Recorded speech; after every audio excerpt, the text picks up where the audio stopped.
I cannot stand when people use that they need a certain type of technology in order to start. I think that those people are losers, and that's a loser attitude, and you really need to get out of that attitude. Hey, what's up? You're going to love this interview with Sam Parr, the founder of The Hustle and the host of My First Million. We discuss the stair-step approach that Sam has taken to selling consecutively larger deals throughout his career, and a little bit about the scatterbrained, all over the place entrepreneurial mind and how to lasso it. Enjoy.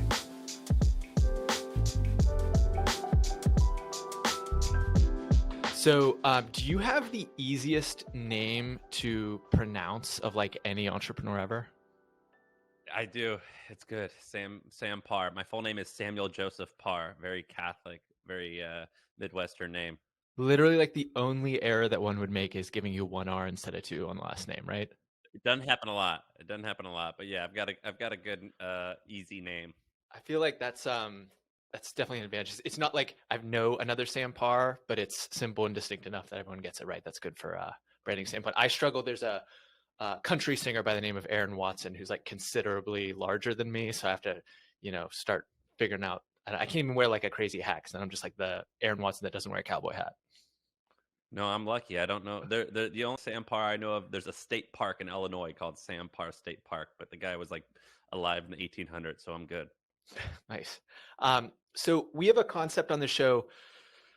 We'll call it deal climbing. Other folks have different names for the same idea, but I feel like it's a really helpful framework, particularly for people that are just ambitious. They're trying to climb. And if they're climbing from doing $10 deals to $100 deals, or they're climbing from doing $10,000 deals to $100,000 deals, it's the same stair-step approach that everyone has to go through in some way, shape, or form, whether or not they're even in a sales position, which is learning how to not only deliver more value, but get someone to sign on the line that is dotted at a higher ticket price.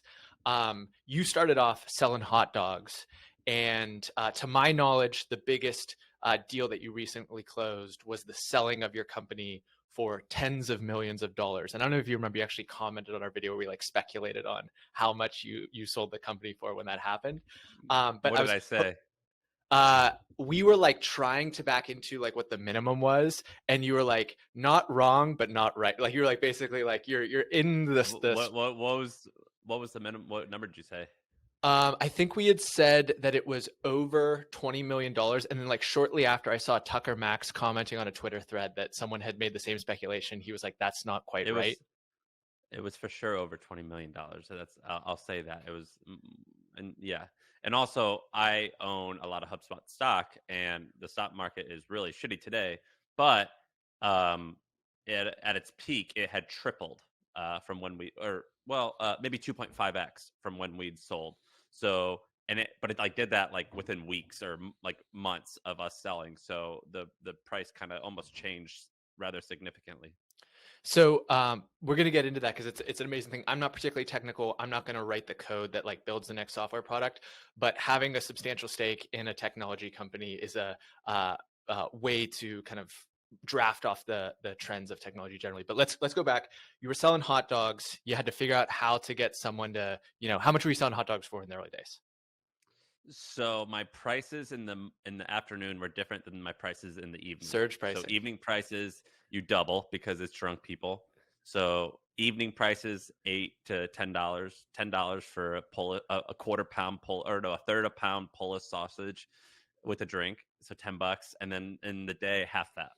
And so you were, after you decided to really make the jump and try to start a company, you were, before getting to the hustle, what were you selling? Were you selling yourself as a freelancer? Were you selling yourself as an employee? No, so when I was in college, I started tinkering with the internet, and I made like an online store that was making like $1,000 a day at one point, but I didn't like do all the things correctly. Like I didn't like I didn't know anything about filing taxes, getting business license, and like things like that. And so I kind of shut it down. The lawyers at my college were like, "Yeah, you kind of need to start over and get this thing right." But like I was like, "Well, all right, feel you." But that's kind of cool. I learned how to make like tens of thousands of dollars selling stuff on the internet.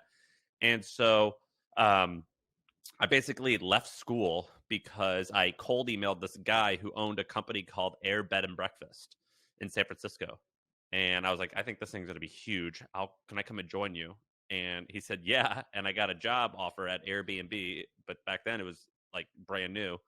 And I get there and I dropped out of school, moved out there, and I got the offer taken away because I had gotten in trouble. And had been arrested before. I used to be not the most awesome person, and I did some stupid stuff that I regretted. And I lied about it. I didn't tell them that I'd been arrested, and they're like, "Dude, you just told us. Like, we would have. It's okay, but you lied. We can't hire liars." And they're totally right. So I got out there, and I had nothing. So I met a guy, and we started a company, and we sold it. I made like 100 grand from it. Nothing substantial. What were you Not selling bad. at that company? It was a roommate matching app. It started as I did it in person. I would basically host like roommate parties.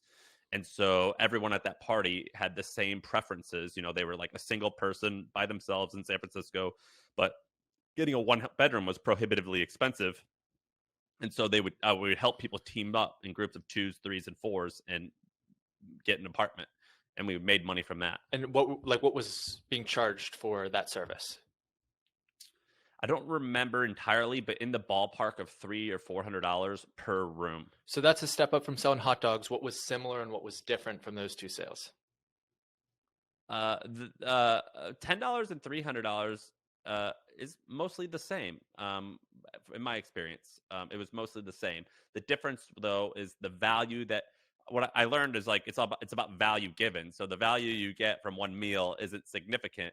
The value that you get from finding a place to live is quite high. So the name of the game is provide as much value possible and still just take like a small take of that, and your take will be higher if it's a higher value thing. And theoretically, a roommate's going to be impactful for a year, whereas you're saying the meal is going to be impactful for an afternoon or an evening. Exactly. Yeah. So it was about how much value you can provide, and you just take a fraction of that. So the reason the sale was easy was because $300 was like a no brainer. Like people, and we kind of had an honor system. We just said, find a place, and afterwards, if you find it through us, call me, and we'll come pick up money. And it was so simple. But then as we made money, we transitioned and we made it an iPhone app. So it was kind of like Tinder, but for roommates. And this was right when Tinder was like barely starting, and like, which is stupid. We should have just done Tinder for Tinder, right? But we did Tinder for roommates, and yeah, it was hard, but okay. It was a good first swing, I think. So if you sold that company, you made about $100,000 or so. You probably sold it for. I basically got like a good job, and with bonuses, and I saved my money, and I was there for 1 year, and that was pretty much it. So selling that company, that's a substantial jump up from selling something for hundreds of dollars. What was the difference, or what was the kind of gap there in terms of selling a company? Um, I think I was undervaluing myself. I think I started thinking in terms of hundreds of thousands of dollars, and I was like, oh, that's a ton. What I didn't understand until actually like this year is that big companies need people like me, people who move quick and make stuff, because big companies struggle with that. And I didn't understand how valuable that was. And so the biggest thing that I did then was I probably didn't do a good job of like negotiating. I was pretty bad at negotiating, and probably still am. So now I have people that do it for me, even if it's just like my wife, she's good at it. But yeah, I undervalued myself, I think, for a long time. And then did you start the hustle shortly after that? No, I left that place after 1 year and 1 day. I was 20, some age between 23 and 25. I think I was 20. I don't remember. It was in 14. So it was 24. And I was like, I need to find something to do. I don't know what I'm going to do, but I'm going to run this event called HustleCon. And HustleCon was like non-technical entrepreneurs giving talks. And I was like, at at best, I'll break even. At worst, I'm only going to lose $10,000 hosting this event, but hopefully I'll meet someone who I could partner with or something like that. And I hosted this event. I decided to do it. I made the decision to host it on May 1st, and I launched it.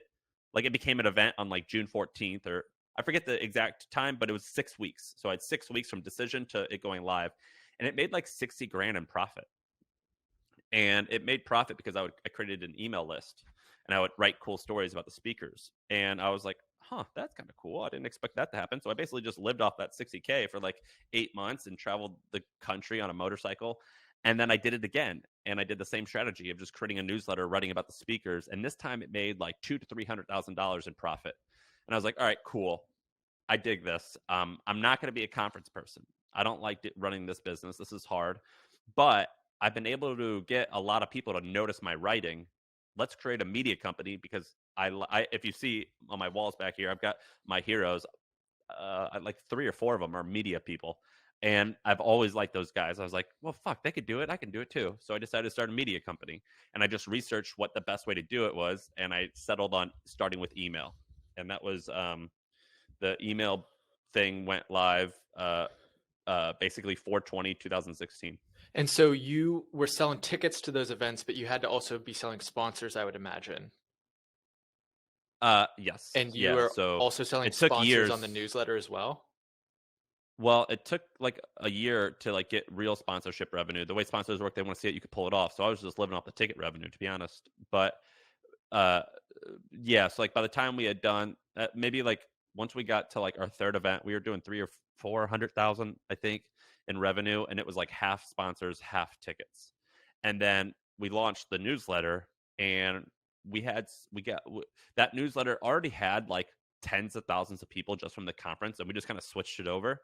And then through a bunch of blogging, I got us to 100K really quick. So basically, we went from like 0 to 100K in like a year, and we started adding ads.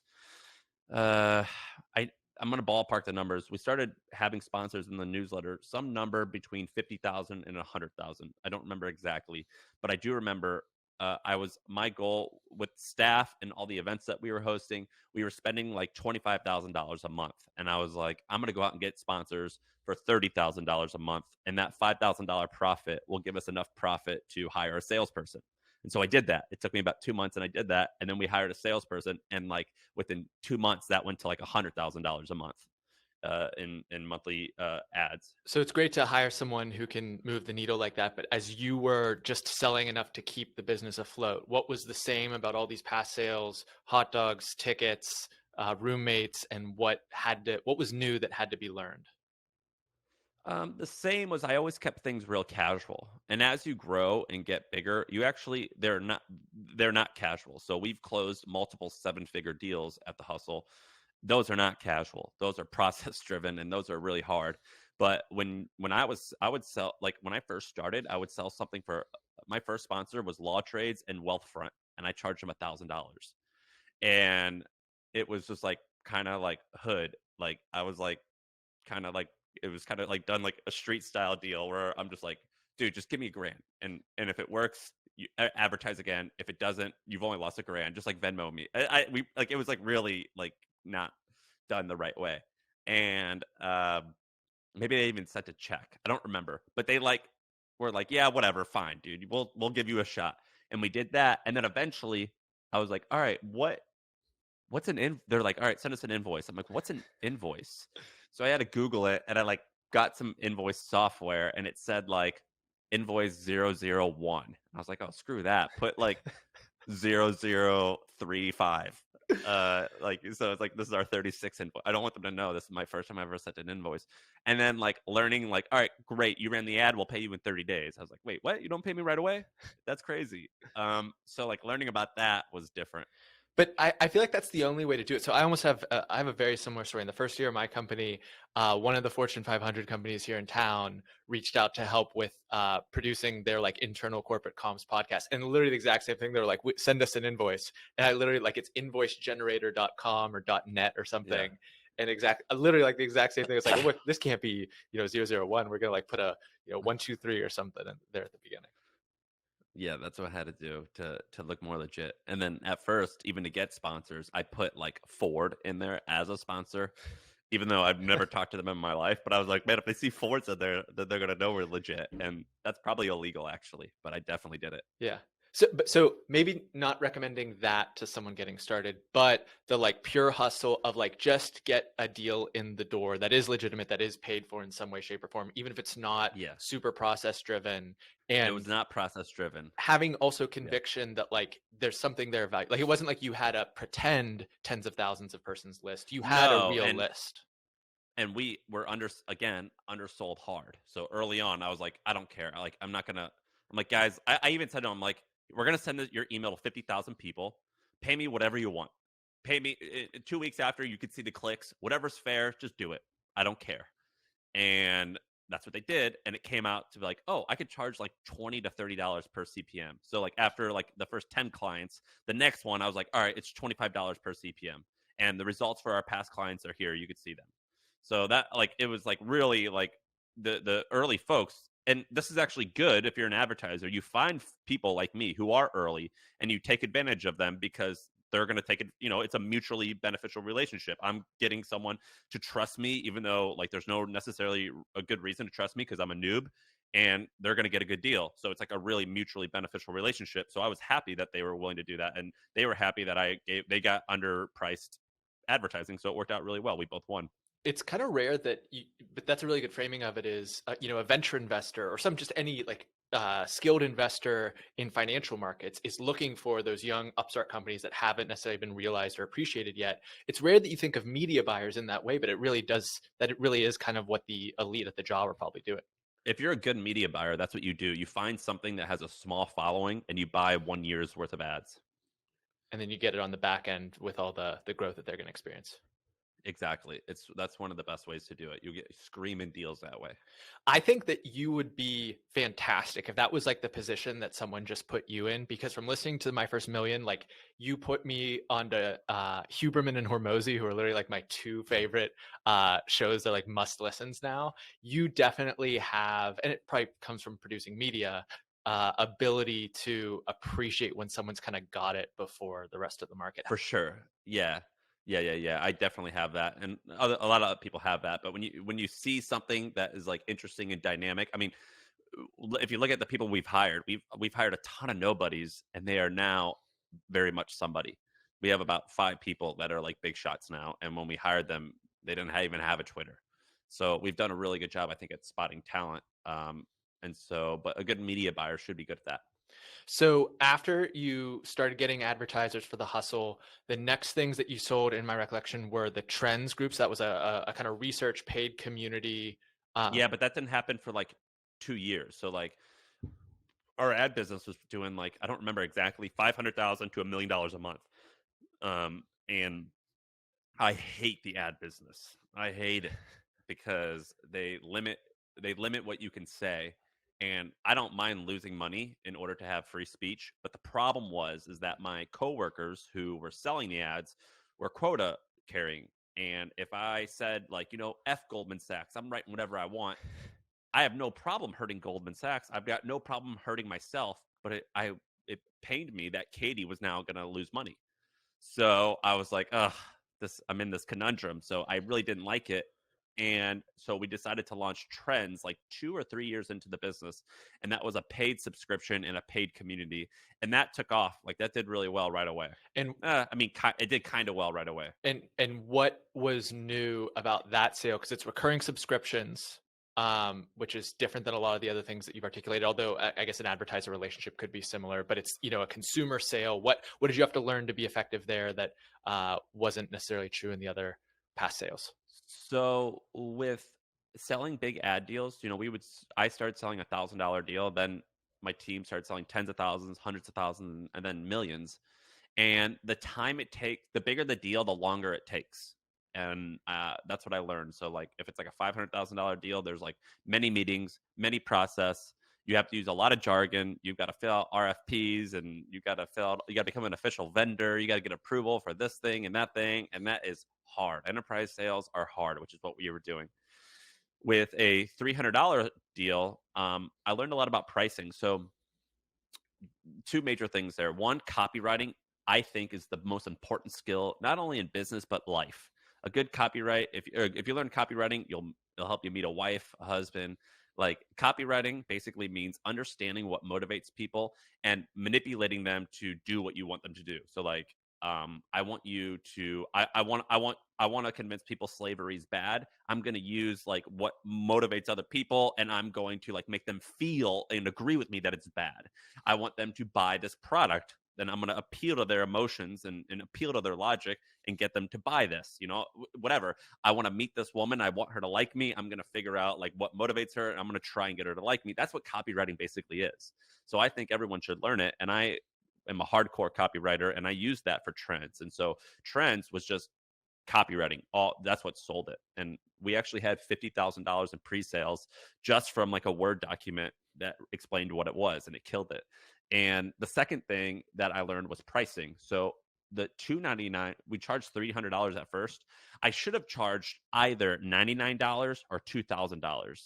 399 or 299 is no man's land. That's bad. You want to charge either cheaper, because 299 is not an impulse buy, but the person paying 299 very likely would probably be willing to spend $1,000 to $2,000. And so it was a bad pricing, but we scaled that business nicely regardless, even though that was a pretty huge mistake. That's almost a game changer mistake. And when did you realize that? Because I've looked at Trends and it's still roughly in that price range. Yeah, and for two reasons. Well, one, when we sold, like HubSpot doesn't care about revenue that we make. So frankly, I think we should. I actually am going to talk to him after this. I'm like, dude, make it $99. Just make it cheaper. But yeah, if I owned it, it would be different. And then was there another big sale before selling your company to HubSpot, or is that the kind of coup de grace here? No, we had this thing that we were about to launch called Trends Guides, and we were charging I forget the exact price, but it ranged from $2 to $10,000, and it was a research thing. And so basically, companies who wanted to know, so the Hustle tells you about news, Trends tells you about specific trends and businesses, and then Guides was one level up, and that was like, we're going to tell you about very specific niches and one very specific business model in that niche. So if you're a media company, you pay 10 or 20 grand a year, and we're going to break down like how the Hustle is doing blank, so you, big media company at Warner, can just like know exactly what they're doing and stay on top of it. And then you can meet the other buyers of that. So you can meet like the cool young media companies, you can meet the older media companies, your peers, and we could all talk about the tactics that we're learning. So and it's almost like a Gartner model. And so we actually pre-sold a bunch of those. We had probably, I don't remember exactly, tens of thousands or 100,000 in pre-sales on that. And that was mostly the same as selling a 299 thing, except the only difference is that the buyer had to get some type of approval. So I guess I guess we should tell this story of selling to HubSpot, and then I have a question that'll come back to this Trends thing, because I think that there's some meat on the bone there. Selling your company, second time selling a company, biggest sale that you've ever done. You're not going to give me the number here, but we can say tens of millions of dollars in a life-changing personal sum of money. What Yeah. in what ways was this the culmination of these past sales? I'm sure it was very process driven, like these 7-figure advertising sales that you did. To what degree did you have to I don't know, utilize those versus learn new skills? I made one huge mistake early on, and I benchmarked the price. Someone was like, "What number are you looking for?" And I said, "These companies typically sell for 2.5 to 6 times revenue. Obviously, they're going to start at 2.5." And right when I said that, I was like, fuck. Can't believe I said that.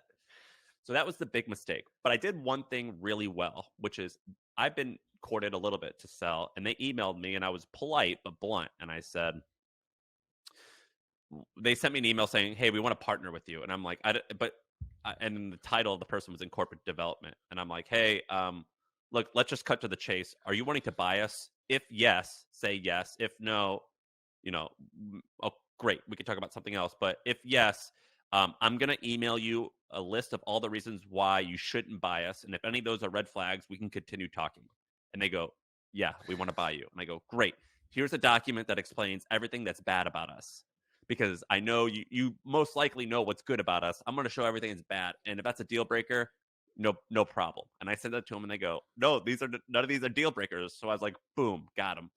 And so after that, I was like, they're gonna buy us. The only thing is pricing, And that also because I show takes their potential negotiating leverage off the table for later when they'd be like, oh, well, we just found out that you guys, you know, don't wear exactly, hats when you write or something like that. exactly. Got it. That's a good one. I showed that I get like I showed them all the bad stuff right away, Where and there nothing was that bad. But I was like, I want to get any, I want to make you say no fast. where'd you get that strategy from? Because you study all the different entrepreneurs, you read the biographies. Where'd you get that? I made that up because it's kind of like when you're dating in your 30s. Like you got friends that date in their 30s. Like on the third date, they're saying like, "Hey, so do you want to have kids? And do you see me as the woman or man that you want to have kids with?" And when you have like when you got it's not, you're not Not your 22. first rodeo. You can't just like kind of yeah, spend 6 months and like, oh, I hope it works out. When you're like 37 years old and you're trying to meet a mate, it's like on the second date you're like, hey, so are you looking for marriage? Are you looking for kids? How many kids? Like you get down to business because you're both active. And so I was like, I'm going to use that approach. So I'm just going to be like, hey, cut to the chase. You trying to buy us? Okay, great. Here's why we suck. Does you still want us? And I didn't want to waste time. So going through that arc, this is something literally light bulb only came on as I was talking with you. There's all sorts of stories like this through business history where someone will build a company, they will sell it to a larger company, and then, and I'm not saying that HubSpot is mismanaging the hustle, but they're not focusing on trends as a business. And Michael Rubin, who Yes. as a minority owner in the 76ers and started Fanatics, like sold his company and then rebought it back from the company that acquired it, or rebought back part of it to run the company when he I would buy back the hustle. the entire hustle, or specifically trends. Whatever they would let me, whatever they'd be willing to sell. Interesting, because I have to imagine that if trends revenue isn't particularly meaningful for the bottom line, and they're selling like CRM ops software, so there isn't a super linear like cross-selling connection between those two communities, I have to imagine that if you could almost like not step away from the newsletter and the podcast, but know that that has this whole infrastructure behind it and just hone in on the repricing, the copywriting, the thinking through the strategy there, that seems like a if I was, placing a bet, I don't know, above 10 to 20% probability for Sam Parr's future. I could crush that business, and I'm still going to launch that one day, like a research business. I can make that into 9 figures in revenue for sure. And our advertising revenue would have been tens of millions of dollars this year as well. I don't regret selling though, because given the information that I had at the time and the mindset that I was in at the time and the goals that I had for myself, it was the right move. But yeah, we would have been way bigger now in terms of revenue. And I could crush trends. I could run that business really well, and I'll do it eventually. So, what is a major takeaway from Ted Turner? I know he's one of the media icons that you've got. What's something that you've just internalized from studying him?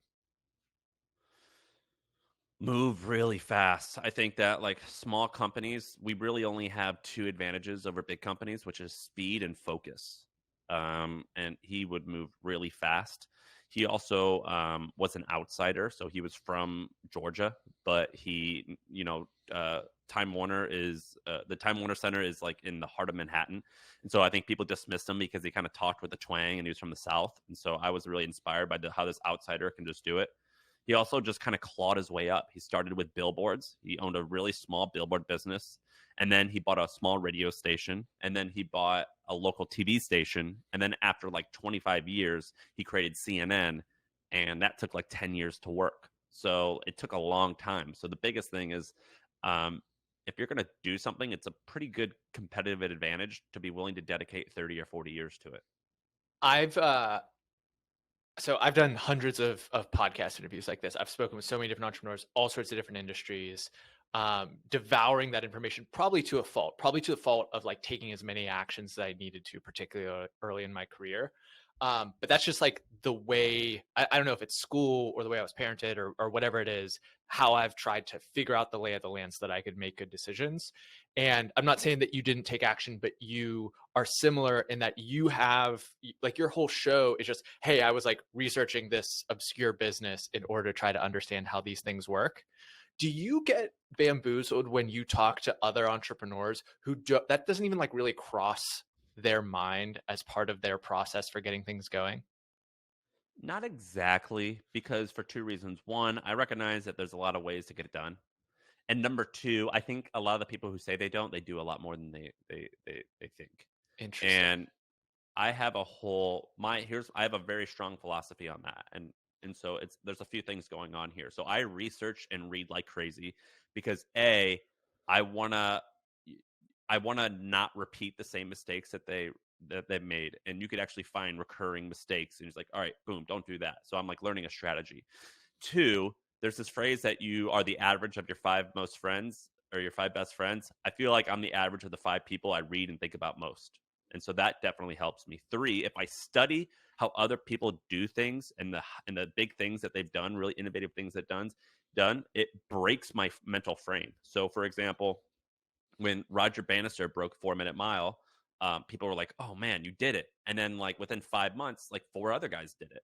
And there's a reason why, which is when one person sees what's possible, they have faith and they have hope and they work a little bit harder, and it makes it the norm. The reason why I lived in San Francisco, I have a bunch of friends that are like huge deals in terms of business, and at this point, it's regular to me. And so when I think about what I can achieve, it's no longer can I do that? It's more so just like, do I want that? If I want that, I can do that. I can pull that off because it's just normal. You know, it's like it's just normalized, and so that's why I research like crazy and learn from other people. And also, it just inspires me, which is like a little fluffy, but I get pumped up and I get inspired. It makes me feel good. And we're probably speaking to the, I mean, anyone that's stuck around this long into the interview is to some degree, shape, or form similar in that they're trying to figure out what other people are up to. But do you, Also, it's fun. I find it fun. It's just fun for me. yeah. But when you, so you said that you think that folks that say they don't do that or don't acknowledge that maybe just don't realize it or don't think about it that way. Can you elaborate on that? Yeah. So my friend Goggin started this company called Udemy, and now he has this new company called We Maven, and I have interviewed a course on his co-founder Wes on this show. Wes. Yeah, she's lovely. She's great. And Goggin used to tease me. He's like, dude, you research so much. And I was like, bro, I go, what did Udemy's competitor? I forget their name. It's a big course company. But I was like, hey, what was Teachable's revenue? And he told me. And I go, why did they do so good? And he told, or I was like, what were they different than Udemy? And he told me. And I go, what about Udacity? How are they doing? And he like knew exactly like how they were doing and what their revenue. And he was like, but the reason they're different from us is they're going after this. And I'm like, well, bro, you're like researching, like your competitors, like like you're on top of it, like what's going on. So like we're kind of doing the same thing. And he was like, well, I didn't think of it that way. So I was like, well, it is the exact same way. So like a lot of founders, they like, if you're beyond meat, like, like what Impossible is doing and why it's good, why it's bad, why it's different, why it could be great, whatever, you're on top of it. So one of the time, And so that's the same thing. so one of the timeless lessons that most entrepreneurs have to learn at some point is to focus and to not be trying to like do these 10 different experiments and get all these things done when one thing is working, and if you just quadruple down on it, your revenue is going to grow, sales cures all those kind of things. Inevitably you had to learn that lesson at some point over the last decade as you were building companies. But now, you have the podcast, you have whatever the kind of earnout is or structure is within HubSpot that has you sticking around. But how have you tried to manage your focus in a situation where there isn't maybe the same financial impetus to have to get it figured out, and you actually have like the resources and time to go run all these different experiments and explore stuff? I don't do that many experiments. I know a lot of people they think it seems that way, but basically, when I was running the hustle, we didn't even have like a Twitter page for like the first 2 years. We had a meeting every single week. It was called the numbers meeting, and it was just let's talk about did our email list grow by 3% this week? If yes, why? If no, why? It's like all I cared about. That's all I cared about for 4 years. I was very, very good at focus. I was like, nope, we're Herb Keller, the guy who started Southwest. He was like, we're going to be the cheapest airline. And someone came to him and goes, hey, should we offer a salad? And he goes, is that going to help us be a cheap airline? And they go, nope. Then he goes, then no, we ain't doing it. Like it's all about the low cost airline. So I got really good at saying, you just say no all the time, to be honest. And you just focus on that one thing. And that worked really well because if you look at it, for a lot of people, there's a lot of people now, like Warren Buffett or something like that, or whoever, some tycoon who is wealthy and they've got their hands on lots of different stuff. But if you try to, like, if you backtrack and look at how a lot of people made the first amount of wealth that they were able to snowball, I mean, getting that first nut is like a really big deal. That first thing, typically, it's like an 80-20 thing where it's like maybe you accumulate a little bit from this other thing, but 9 out of 10 times, most all of it came from one thing. And so I recognized that. And I was like, all right, I just got to focus on this one thing that will give me enough money where I don't ever have to worry about money again. And after that, then maybe I can like spend time exploring and having fun. And then I'll find the thing I really like and then go all in and focus on that. Just anything that's worth doing, it's worth overdoing. I think that you got to focus. And you just basically have to say no to everything. And after you'd accomplish that, though, so we interviewed a entrepreneur who had a very similar story. He built a robotics company over 8 years, and it was day and night. It was everything. It was the focus to the point that he made it. It was like some crazy thing, like 6 years without losing a single employee because of just the culture that he'd built and the maniacal commitment that he had given to what he was building. And then he sells the company and is adrift, like literally feels lost because in your case, like didn't have the 3% meeting where I know that it's this number that maybe doesn't define whether or not I have a good week, but like significantly influences whether or not this was a Right. good week for us. Like, did you experience any part of that, even though it was like I think he sold the company for $275 million or something like that? Like, it's still this loss of partially how your identity was structured, partially how you kind of. Well, I still do it. So like the first year after it's been a year and a month or something since we sold. The first year I was like, I'm just gonna focus on my body. And so it was all about like I had body goals. So I did the same thing. I just transferred it to a new um I was like, I'm not gonna focus on business at all. All I'm gonna do is the podcast and all I'm gonna do is my body, fix my body. And then I started angel investing, and then I set goals. I was like, all right, we got to deploy this much capital with and so I did the same thing, and the same thing. Now I'm in exploration mode a little bit, where I'm just like following my heart. I'm just doing whatever seems fun. If I like, it's like a dog walking down the street. They like catch a smell. I explore it. So I'm reading a lot. So I'm chilling because I know that uh, I'm, like, have you ever met a veteran, like a soldier? Yeah, I've got some in my family. Uh, and a lot of times, the people that I've hung out with, at least, they'll say it was really hard, it was scary, but man, I miss it. And that's how I feel. Where I'm like, I was exhausted, I was tired, I needed time off, I needed a break. But real soon, I'm gonna go to war again, just because I need that. I just like to fight. It's just fun. So I'm gonna do that eventually. And now I'm just plotting. I'm plotting. I'm reading. I'm consuming, and I'm just preparing. And so I don't have too much focus now, except on that. And it's also probably to some degree, that you have the operational executional abilities and identifying the, 10 out of 10 opportunity as opposed to the 2 out of 10 opportunity where there's the Right. leverage to make that happen is a big part of it. And I'm still doing little 2 out of 10 opportunities just to keep my skill set sharp. So, for example, uh, I launched like a little copywriting course. It's only like $89, and it's killing it. It's making like a grand a day.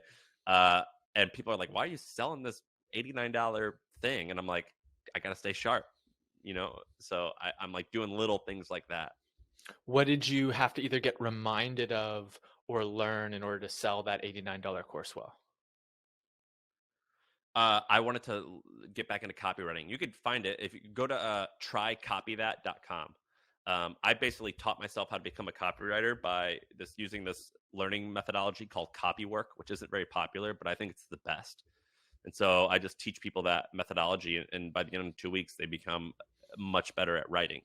And you can see the landing page; it's like just text. And I wanted to see if I could do that, and I was like, let's see if I can get this to be a 4% conversion rate on this landing page. And it is.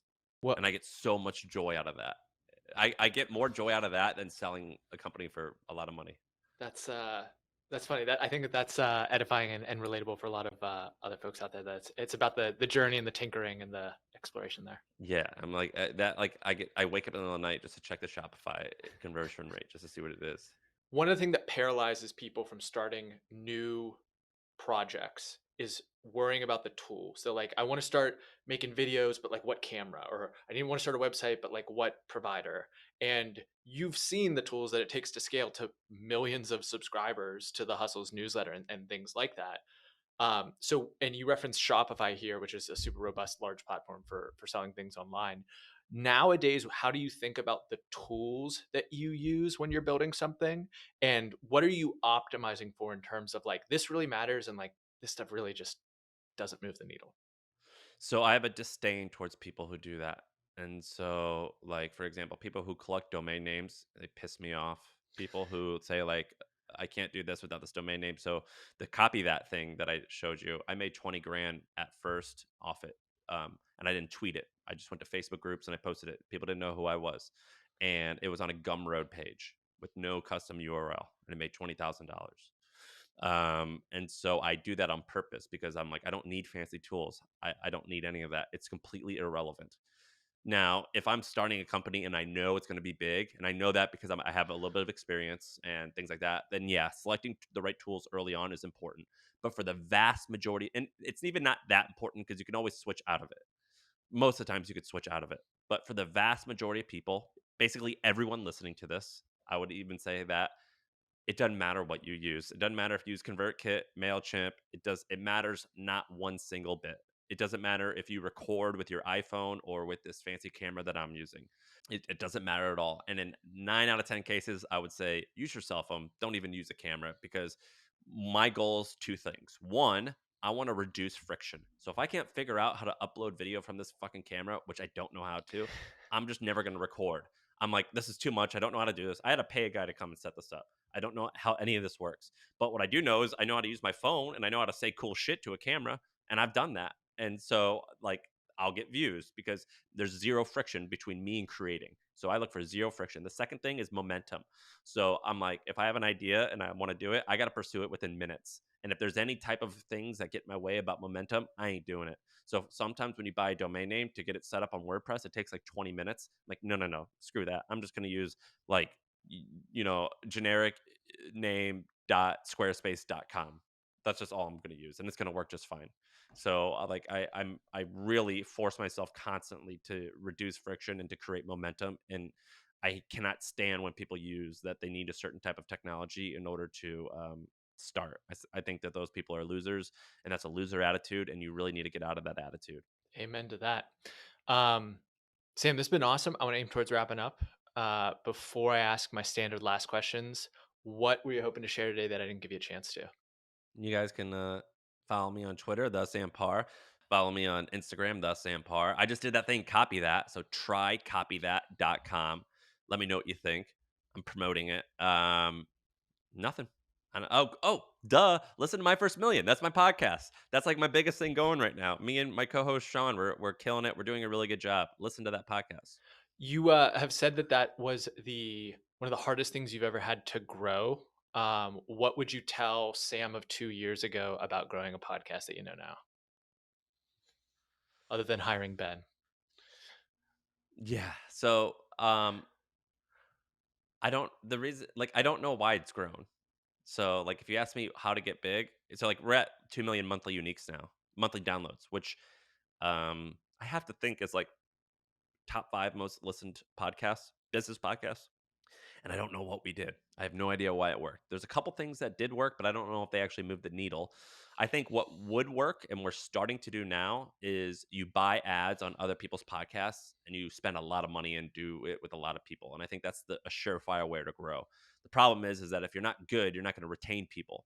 The thing about podcasts is it's the hardest thing to bullshit. I can bullshit a D2C company by creating really cute photos and copywriting and getting you to give me your credit card information. You may not buy again, but I can get you to buy it first.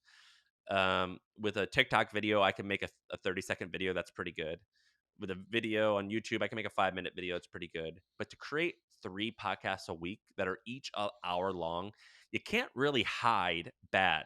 You know what I mean? So you got to be on top of your shit, and you got to be really talented and really skillful and good. And I think that we are. Sean, my partner, is very, very, very talented.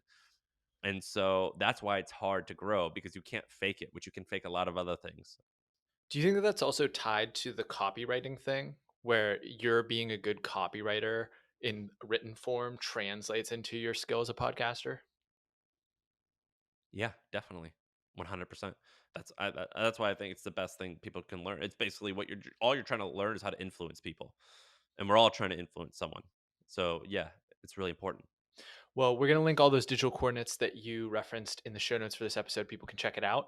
But before I let you go, Sam, I'd like to give you the mic one final time to issue an actionable personal challenge to the audience. What time of day does this episode air typically? Monday mornings. Great. By Monday night, you have to have this whole thing completely done. If you're listening to it by Tuesday, you got to get it done completely done by the end of the night. Make a list of 50 people, no less than 50, of 50 people who you wish you could get in a room with, whether you want to learn from, you want to do business with, you just want to become friends with, you want to date, it doesn't matter. Make a list of 50 of them and do it in a spreadsheet. And on column 1, put the names, column 2, put the emails, column and find their emails and find their Twitter handle. It's really easy. You can use like Email Fox, Email Hunter, just do like email finder plugin. It's so easy. Find their email, and then in the third column, put messaged, and then do that like 8 times. And what you're going to do is you're going to cold email these people and DM them on Twitter. And you're going to put an X if they didn't reply. And then if you did get a reply, you put replied. And then you like put notes about what happened. And you're going to do that with 50 people. And you're not going to stop following up with them until they basically tell you to F off or just no. And so if they don't reply until number 8, doesn't matter. Keep going. You keep going, and you put those X's in that mark, and you start doing that today, and you follow up with them every 2 days until they tell you to F off. And that's what you should do. It'll change your And life, I think. when you've done that, so as to not waste the opportunity with these people that you really want to get with, like what's your, I guess it's wildly different if it's like someone you want to date versus someone you want to be in business with, but what's your strategy Yeah. going in so that they're just not like, this is a weirdo? If I don't have like a determined outcome, like I want this person to give me money, inevitably the answer for me in most cases the answer is inevitably in some period in our career, I want this person to give me money. I want to give them money. I want to do business with them. I want to learn from them. So most of the time when I do this, I'm just trying to get on someone's radar. And if you're a young person below 30, you have a huge advantage here, because people who are successful love and admire young people who are just trying to hustle and get shit done. And so if you write an email flattering an older person who's successful, and you let them know, by the way, this is what I'm working on, things are going well, I don't even need a reply from you, but I'm going to send you an email every couple of weeks with just an update on what I'm working on, and maybe you'll dig it. And just getting a reply like, "Yeah, all right, sounds good." And then I've done that with dozens of people, and by month 6, month 8, they go, "Hey, I'm in town. You want to hang out?" Yeah, I do. And now I'm great friends with a lot of these people. And then it's like, "Hey, so I did this with the guy who started Guilt, Business Insider, and MongoDB, and I email them all the time. I said, Kevin, what's going on, man? I got a question I need to ask you. Or he'll say, hey, what's your opinion on X, Y, and Z? Now we're friends, and now we're associates. I've done this with the founder of Pandora. I emailed him like 50 times before he replied. Now we go out to dinner with our families. So like it works really well. Right on. Well, inside baseball, this is the year in which I've been the most systematic about the people that I wanted to talk to on the podcast. You were on that list, and we were continuing to knock them off through the remainder of the year. So we'll see that played out for folks that maybe this is their first time listening because of Sam. You can hit subscribe here as well to check that out. But I think that's a fantastic challenge everyone should act upon. Sick. Hopefully, Thank, hopefully it works. thanks for coming on the podcast, man. I appreciate it. No problem. I hope it's a home run. We just went deep with Sam Parr. Hope you're out there has a fantastic day. Hey, thanks for watching to the end of my interview with Sam Parr. If you're interested in an interview with another top digital marketer, check out our recent past interview with Tucker Max, all about the concept of doomer optimism. Tucker was an initial investor in Sam's company, The Hustle, and has had his own string of entrepreneurial and writing successes. Check it out.